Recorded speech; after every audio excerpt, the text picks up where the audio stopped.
Corey Lewandowski, Trump's Enemies, new book. He's out. He's joining us now, exposing the rats in the White House, trying to stop President Trump's agenda, taking papers off the Resolute desk. Unbelievable what has gone on in there. He calls those that joined the administration who didn't back Trump, didn't vote for Trump, thought he was going to lose and hated him, the November 9th Club.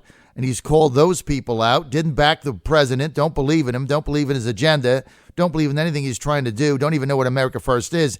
He wins, then they weasel their way into senior jobs out of the RNC. All that coming up. Corey Lewandowski, the book of books. Got to read it. Trump's Enemies. Got to buy it now. Go to B. Dalton. Go to Amazon. Go to wherever you want. But you got to do it. Trump's Enemies. This is a blockbuster. And if you're a Trump supporter like I am, this is almost like a biblical read. You have to read this to understand what is going on. There's a lot of books written out there. There's a lot of nonsense, a lot of people making money off them.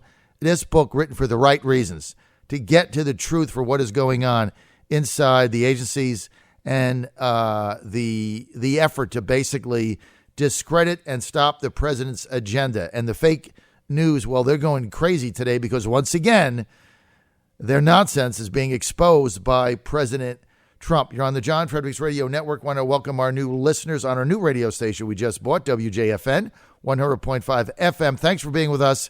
Richmond Goochland joining us now. Corey Lewandowski. Corey, the former campaign manager for Donald J. Trump for president, engineered his victory, the author of the book, Let Trump Be Trump. Now a new book out today, Trump's Enemies, out today. Got to go buy it, Trump's Enemies. Hey, Corey, great to have you, man. Hey, thanks for having me, John. It's a pleasure, and it's a special day. Dave Bossie and I's new book is out today, Trump's Enemies, and I know your listeners, probably more than any of the others, understand what's at stake, and what Dave and I expose in this book are the individuals of the intelligence community who tried to stop Donald Trump from getting elected, and then those individuals who took senior positions inside the government to stop his agenda after he was elected. So it's a fascinating read, and it's a must-read for anybody who's followed politics in the last 2 years.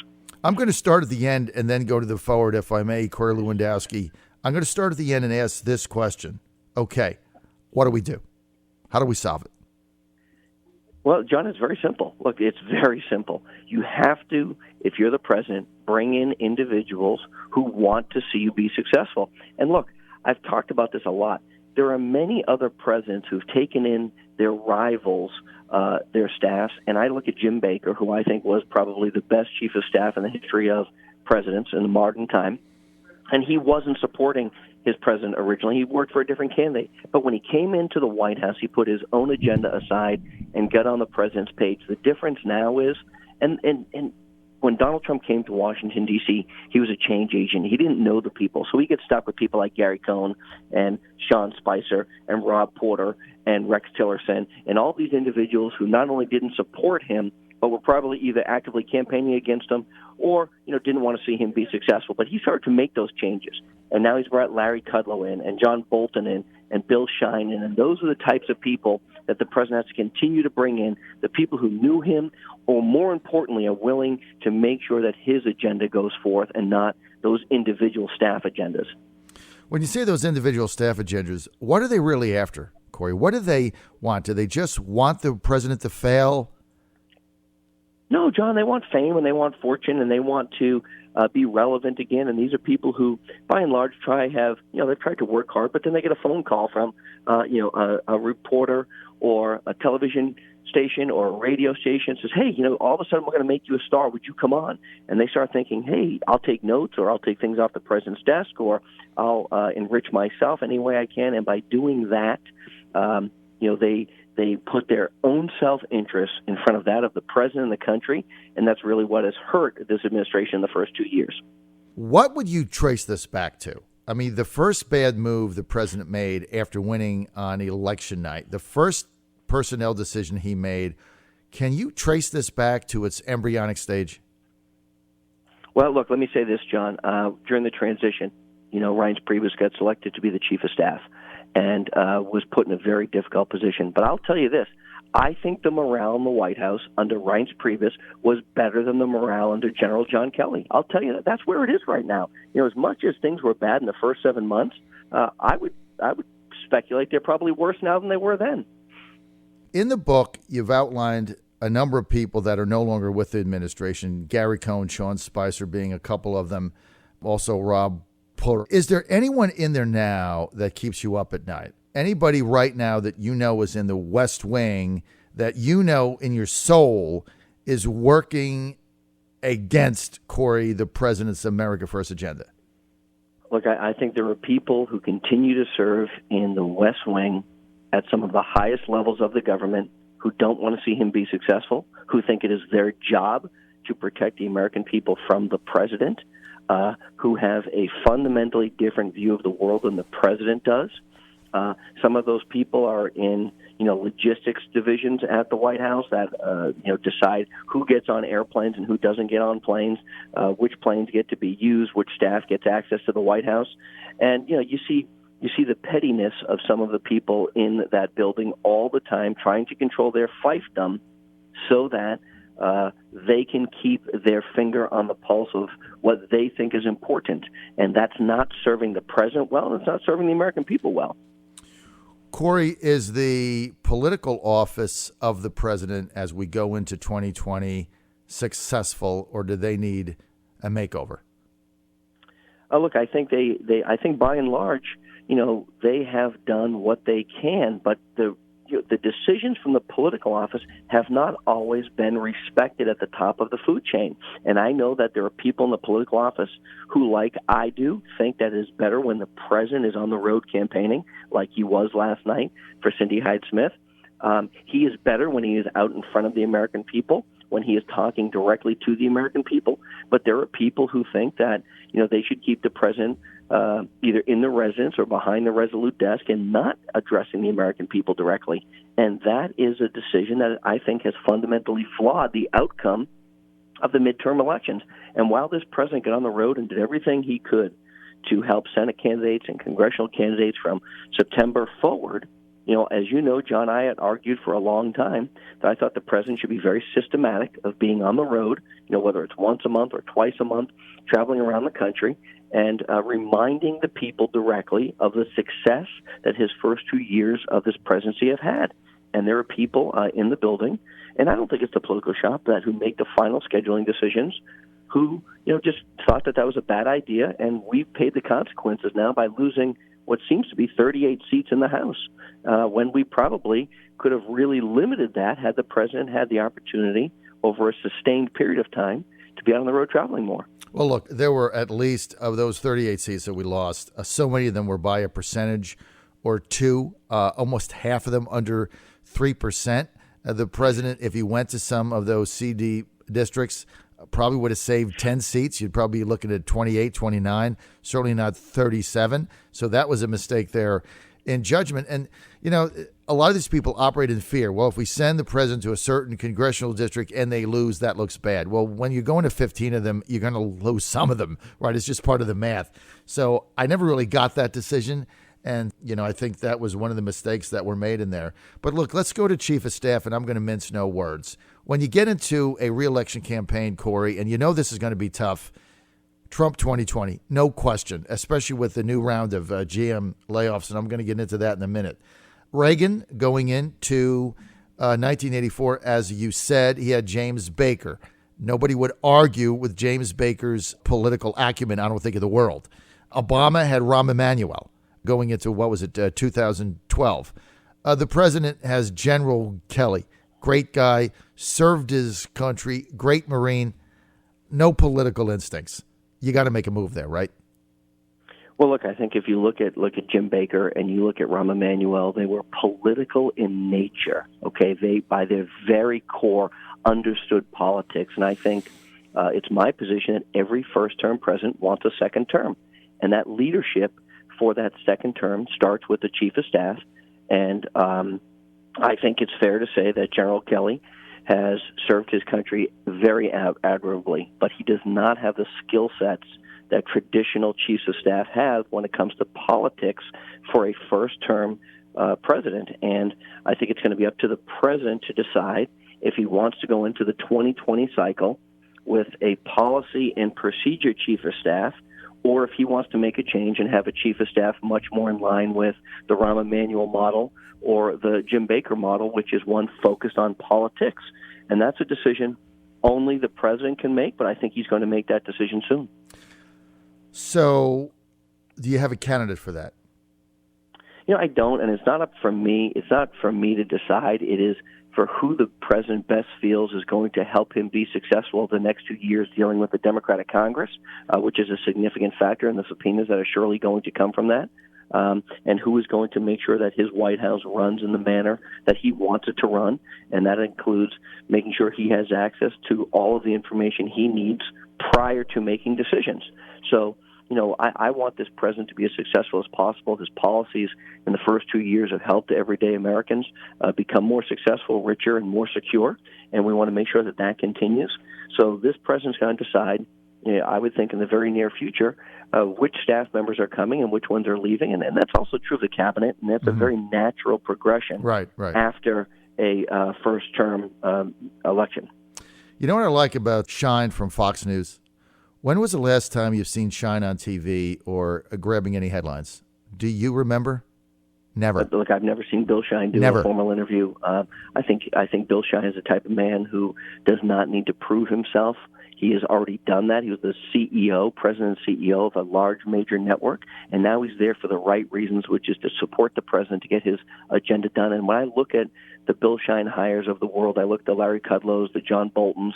Those are the types of individuals who've already had a very significant career, and they are in the administration simply to forward the president's agenda. They need more people like that in the building. Corey, yesterday, Mia Love from Utah, losing congressional candidate, had a press conference in which she did two things. I just want to get your comment on it. Number one, she blasted the president, said that his relationship with her was transactional, and she blamed part of her defeat on him, although she didn't embrace his agenda. So I don't know what he had to do with it. And secondly, basically, she whined about the Democrats spending several $1 million in her district, defeating her with fake ads, which is part of politics. What did you make of that? Well, look, Act Blue is very real. It's the Democrats' arm that goes and funnels money into congressional candidates. We've seen this now across the country, and the Republicans need to do something to combat that massive influx of money, which is going to targeted congressional districts, particularly late in the race. That being said, John, as I look around the country, the candidates that ran away from Donald Trump, many of them lost. The candidates that ran to Donald Trump, many of them won. You can go and look at Andy Barr's seat in Kentucky, a very competitive seat that he asked the president to come down and campaign for him, and he won. Look at the Georgia governor's race. Look at the Ohio governor's race. Look at the North Dakota and South Dakota races. There, one for governor and one for U.S. Senate. All of those embrace the Trump-Pence agenda. Look at the Florida races, where the president was asked to come and campaign. His candidates, by and large, were winning, and those candidates that ran away from the Trump agenda had to be they had to answer at the ballot box, and many of them lost because of that. Well, look at one example of that is Georgia's 6th, Tom Price's old seat, Karen Handel, that won this special, a never Trumper. This district has been Republican since its inception. This was Newt Gingrich's seat back in the day. Then Tom Price's Handel got beat by an underfunded candidate and ran totally away from the president, right? Just another example. The Republican Party that they want or had or whatever it is, it's gone. Why don't they grasp this? Well, John, what people have to understand is that when you run on the president's agenda, which is lower taxes, less regulation, more money for the middle class, the highest number of people employed in the history of our country, the lowest unemployment rate for African Americans and Hispanic Americans ever recorded, that's a winning message. When you run on a message of putting America first and making sure that we have a sovereign nation and sovereign borders, that's a winning message. If you don't like the president's rhetoric, that's one thing that you can disagree with the way he delivers the message, but to disagree on what he has done for this country, I don't understand it, because he has governed exactly as he said he was going to, which is more conservative than Ronald Reagan has or any president in modern history. Let's get to one of the biggest risks here, which is the 114,000 layoffs announced yesterday by General Motors in states that Trump won. And remember, one of the key promises made here is that the president was going to protect these jobs. GM still making cars in China, laying off 115,000 people, 75 of them in Ohio and that area. What can be done there? Well, look, what we have to do is we have to have tougher trade deals. There's no question about it. We have to make sure that we're putting American jobs first, and we've seen it, unfortunately, for too long that our politicians made bad trade deals, and we're still recovering from those. Look, this president's been in office for less than 2 years. He's been in office for about 22 months now. So it'll be 2 years come January, and he's bringing the economy back. But the decisions that these companies are making were in the works for years, and this president has now put together a pro-business environment that is giving people and companies the opportunity to grow again. But a number of the decisions that were made that they have to announce now were made years ago before he came in, when our economy was growing at 1.2 and 1.3%. Right. So we have to continue to make sure that we're growing our economy, people are back to work, and we are competitive in the marketplace. There are Trump supporters that worked on the campaign that are in various agencies who I talk to all the time. I got to tell you, Corey, many of them are just, they hate their jobs. They stay there because they're trying to do the right thing. But they say that the bureaucracy, the career agency people treat them like absolute crap, and they hate their jobs just because they're a Trump appointee. Many of them tune into my show every day. What message do you have for them? Look, here's what I have. I would say this. The bureaucrats win when we quit, right? And so they know that they have a mentality. They own the government, and we rent the government. They're there for their longevity, 20, 30, 40 years.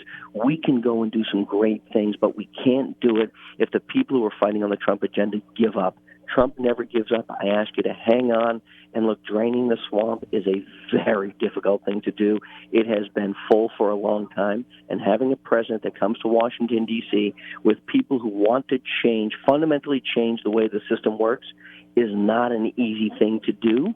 So it will take time. But those appointees need to stay there and to continue to fight for the president's agenda, because it is too easy for the bureaucrats to stop us at every turn by using subversion and bureaucracy and the slow roll of things. And by doing that, they do a disservice to the American people. Final question, Corey, for the new people coming into the administration. How do we not repeat the same mistake? Is there somebody vetting these people that didn't happen the other time? I mean, obviously, we had the November 9th Club. All these people got in, didn't believe in the agenda, undermined the president. Now we're going to have an influx of new people. Who's in charge of making those decisions? Well, John, I'll tell you, in my new book, Trump's Enemies, what we talk about are the people who really believe in the president. And I think the team is getting stronger and better every day. And I think what you're going to see in a very short order is additional changes, both at the cabinet level and at some senior staff levels. And that is going to allow the people who I think are truly supporting the president's agenda to be in positions to make recommendations on who should be hired, make sure the right people are there, and then vetting those people properly, because right now I don't think they've done a very, very good job of that. And it takes a lot of work to find the right people who want to serve within the government. But I think when change comes, it's good, and it's a fresh start for everyone.